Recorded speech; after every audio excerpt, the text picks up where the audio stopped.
Howdy, welcome back to the Addicted Motors YouTube channel. My name is Troy, and this is the Rover Auto Auction Review Series. It's been a while.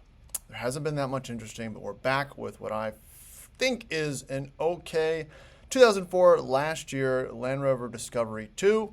This car I found interesting because, if you see down here, it is a one-owner rig with 125,000 miles in California, and it is with a remarketing company, not a normal dealership. So this car was acquired through non-normal means.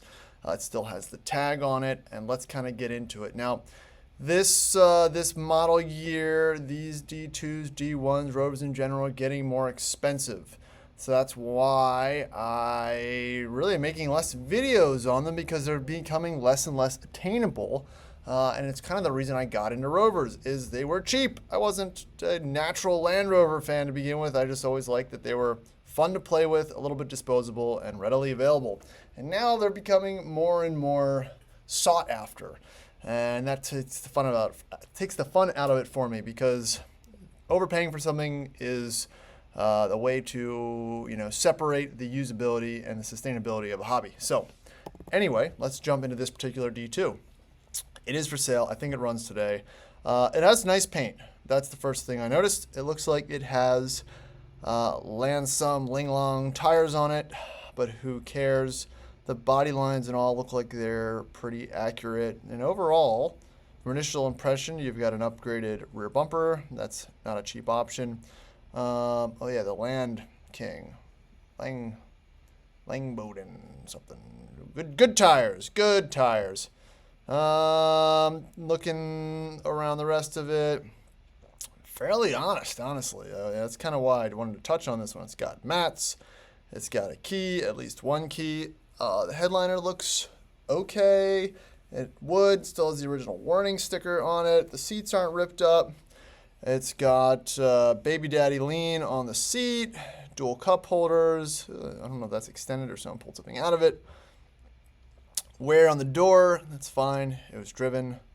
Not seeing the dash right there, but it looks like they've got the heat on, which is interesting. It's in California.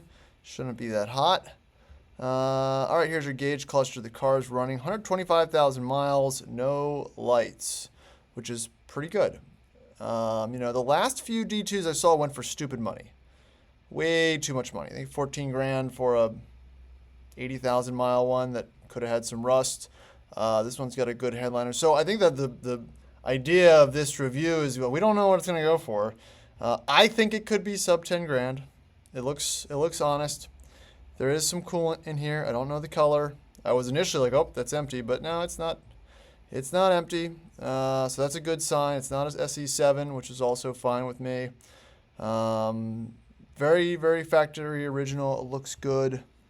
West Coast Rovers. So you could probably get this VIN. Look it up. Look at West Coast Rovers. Give them a call and get some backstory on this truck if you are seriously interested in purchasing. Actually, it runs tomorrow, so you've got time. I can help facilitate the sale if you're interested in this particular truck. I would buy it. I don't see any reason why it would have rust. It has California plates. I don't see any signs of rust. So, and I haven't seen the truck before. I don't believe it's bounced through the auction network. So I would give this a thumbs up. It's a cool little truck, and we will review some more Rovers as they come up. Thanks for watching. Please catch us on the next one, and check out the rest of my videos. See ya.